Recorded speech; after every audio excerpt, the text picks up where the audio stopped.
Armenia और Azerbaijan के बीच में कॉन्फ्लिक्ट कोई आज का नहीं बल्कि 1990 से चल रहा है। और कहीं न कहीं इस कॉन्फ्लिक्ट में भारत भी एक तरीके से इन्वॉल्व होता जा रहा है। पर भारत को एक आर्मीनिया और अज़रबैजान के कॉन्फ्लिक्ट में इन्वॉल्व होने की क्या ज़रूरत है? आज के इस वीडियो में हम समझेंगे हाल ही में हुए भारत और आर्मीनिया के बीच में रिलेशंस के बारे में और भारत की तरफ से दिए गए रॉकेट लॉन्चर्स, एमुनिशंस और आर्टिलरी आर्मीनिया को और उसके इम्प्लीकेशंस को।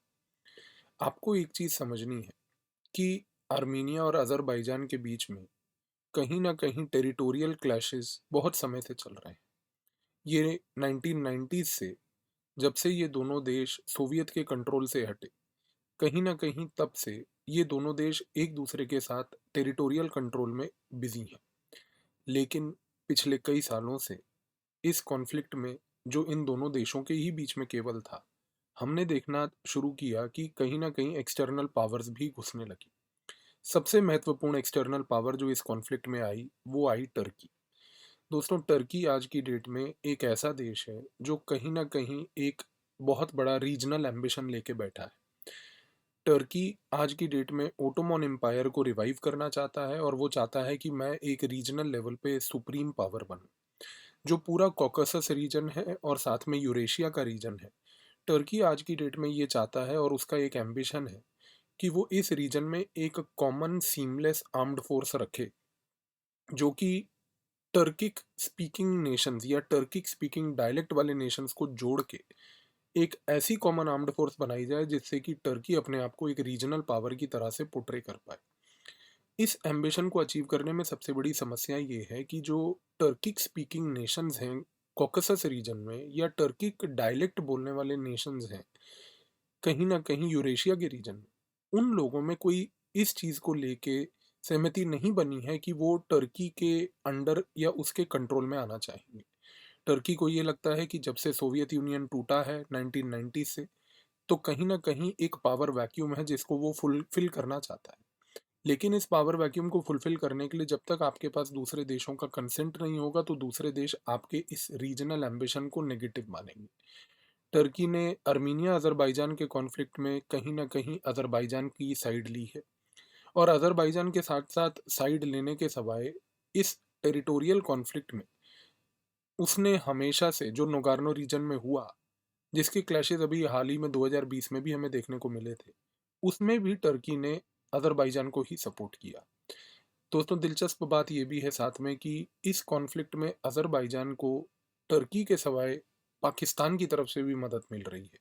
तो पाकिस्तान आज की डेट में अज़रबैजान की टेरिटरी को सपोर्ट कर रहा है, अज़रबैजान एज़ अ देश को सपोर्ट कर रहा है और टर्की को अपना भाई मानते हुए कहीं न कहीं इन तीनों ने अपने आप को थ्री ब्रदर्स का नाम दिया है कि टर्की, अज़रबैजान एंड पाकिस्तान जो हैं वो 3 भाई हैं। अब इंडिया आज की डेट में यूरेशिया के रीजन से एंगेज करता है। यूरेशिया के रीजन से हम लोग बहुत सारे रिसोर्स लेते हैं और उस रिसोर्स से हमारी इकोनॉमिक ग्रोथ एक तरीके से प्रोपेल होती है।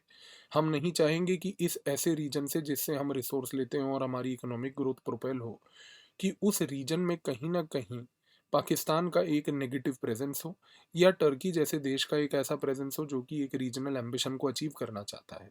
हमें टर्की से कोई उसके रीजनल एम्बिशन से प्रॉब्लम नहीं, एम्बिशन हर देश के होते हैं। हमें प्रॉब्लम टर्की से उसके व्यवहार को लेके है कि टर्की नंबर 1 भारत को किसी भी चीज़ में सपोर्ट नहीं करता। हमारे इंटरनल अफेयर्स के बारे में अननेसेसरी कमेंट करता है। भारत में 370 का जब एब्रोगेशन हुआ 2019 में, तो उस समय टर्की ने हमारे खिलाफ स्टेटमेंट दी और पाकिस्तान को सपोर्ट किया। आज की डेट में पाकिस्तान जैसे देश को, जो कि हम लोग एक होस्टाइल देश मानते हैं, जो हमारी टेरिटरी को तोड़ने में लगा है, कहीं न कहीं टर्की उसी के साथ एंगेज करके उसको सप्लाई करता है वेपन्स, उसको सप्लाई करता है ट्रेनिंग और उसको इस पूरे इलाके में, जहाँ पर ये कॉकेसस का इलाका और यूरेशिया का इलाका जहाँ पर भारत का एक तरीके से इकोनॉमिक और आर्थिक प्रेजेंस है, वहाँ पर पाकिस्तान जैसे देश को एक मिलिट्री लेवल पे लाके अज़रबैजान को बोलना कि तुम पाकिस्तान से वेपन खरीदो और उनसे ट्रेनिंग लो, ये चीज़ कहीं न कहीं हमें ठीक नहीं लगती। आज तक भारत ने हमेशा एक नॉन अलाइनमेंट की फॉरेन पॉलिसी अपनाई है, पर क्योंकि अब भारत बदल रहा है और 2014 से हम देख रहे हैं कि कहीं न कहीं भारत की जो विदेश नीति है, उसमें एक नई एलिमेंट आई है कि अब हम एक ग्लोबल रोल प्ले करने के लिए तैयार हैं। और इस ग्लोबल रोल को प्ले करने के लिए हमने जो पुराना एक फॉरेन पॉलिसी का बैगेज था, नॉन अलाइनमेंट का, कि भाई हम अलाइनमेंट नहीं करेंगे या हम साइड्स नहीं लेंगे, ये चीज़ भारत में अब बदली है। भारत ने आज की डेट में अपने विदेश नीति में अपने नेशनल इंटरेस्ट को प्राइमेसी दी है। और अगर हमारा नेशनल इंटरेस्ट हमें ये बात बोलता है कि हमें कॉकसस रीजन से एंगेज करना है, हमारा नेशनल इंटरेस्ट ये बात अगर हमें बोलता है कि यूरेशिया रीजन में रिसोर्स है और उस रिसोर्स को हमें लाना है, और उस रिसोर्स में अगर लाने के समय कोई बाधा आती है, और अर्मीनिया जैसा देश जो एक प्रकार से भारत का बहुत क्लोज देश रहा है, हमारा एक निजी प्रकार से दोस्त रहा है, अगर आज की डेट में वो देश एक संकट में है और वो देश आज की डेट में तीन भाइयों से लड़ रहा है जो कि अजरबैजान, पाकिस्तान और टर्की हैं, तो भारत ने एक बहुत ही महत्वपूर्ण बदलाव अपने विदेश नीति में दिखाते हुए आज पहली बार उसने अर्मीनिया में अर्मीनिया का साइड लिया है। और इस कॉन्टेक्स्ट से हमें देखना है, जो भारत ने अभी 2022 के दिसंबर में एक आर्म्ड फोर्सेस की डील करी है अर्मीनिया के साथ, और इस डील के तहत भारत ने अर्मीनिया को प्रोवाइड किया है एमुनिशन, पिनाका रॉकेट लॉन्चर्स और बहुत सारा आर्टिलरी। तो आज की डेट में भारत ने इस चीज़ को बहुत क्लियर कट तरीके से पेश कर दिया है सबके सामने कि देखिए, चाहे कुछ भी हो, हमारा इकोनॉमिक इंटरेस्ट हमारा नेशनल इंटरेस्ट है। इस नेशनल इंटरेस्ट में अगर कोई सबवर्सिव एक्टर लाइक पाकिस्तान या टर्की किसी भी प्रकार की बाधा डालेगा, तो हमें मजबूरन, अगर साइड लेने के लिए आप फोकस करेंगे, तो हम साइड लेंगे और नेशनल इंटरेस्ट को प्राइमेसी देंगे। तो भारत और अर्मीनिया के रिश्ते, जो कि वैसे तो बहुत ज़्यादा महत्वपूर्ण नहीं होते, बट क्योंकि इसमें एक लार्जर एम्बिशन और पाकिस्तान का रोल इन्वॉल्व है, इसके ऊपर सवाल आ सकता है। और भारत का सबसे महत्वपूर्ण जो पोजीशन हमें दिखा अर्मीनिया में, वो ये है कि भारत ने एक तरीके से साइड लिया, और इस साइड लेते हुए उसने कहीं ना कहीं ये कोशिश की कि अर्मीनिया को वो सपोर्ट करे अजरबैजान के खिलाफ। अगर अजरबैजान आज की डेट में टर्की और पाकिस्तान से जुड़ के अर्मीनिया को तोड़ना चाहता है, तो भारत अर्मीनिया के साथ खड़ा है, ऐसा नहीं होने दे। तो आई होप दोस्तों आपको ये चीज़ क्लियर हुई होगी कि आज की डेट में भारत और अर्मीनिया के रिश्ते क्यों डीपन हो रहे हैं, इन रिश्तों में एक डिफेंस डायमेंशन क्यों आ रहा है, और इस डिफेंस डायमेंशन के पीछे आज की डेट में भारत ने एक बहुत महत्वपूर्ण साइड लेते हुए ये चीज़ क्लियर की है कि हम अपने नेशनल इंटरेस्ट को प्राइमेसी देंगे। और अगर हमारा इकोनॉमिक इंटरेस्ट एक नेशनल इंटरेस्ट है और उस इकोनॉमिक इंटरेस्ट पे कोई सबवर्सिव एलिमेंट हार्म करेगा, तो हम साइड लेने में हिचकिचाएंगे नहीं। ये नया भारत है, और ये नया भारत आज की डेट में साइड लेगा अपने नेशन को प्रोटेक्ट करने के लिए और नेशनल इंटरेस्ट को सुप्रीमेसी देने के लिए। तो दोस्तों, आप जुड़िए हमारे साथ अन अकेडमी पे। 2020 में हमने 170 टॉपर्स दिए और 197 टॉपर्स हमारे 2021 में आए।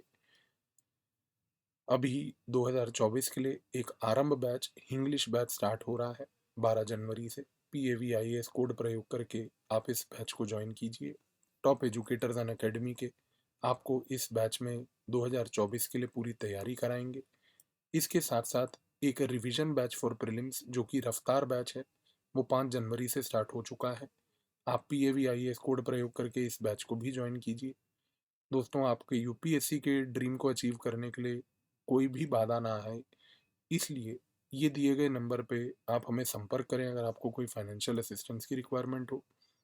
आपको अपनी प्रिपरेशन के लिए दोस्तों 2023 वाली प्रीलिम्स के लिए एक टेस्ट सीरीज हम ऑफर कर रहे हैं 6 महीने की, जिसमें 55 टेस्ट होंगे GS और CSET मिला के, जो मात्र 1999 के मिलेंगे आपको।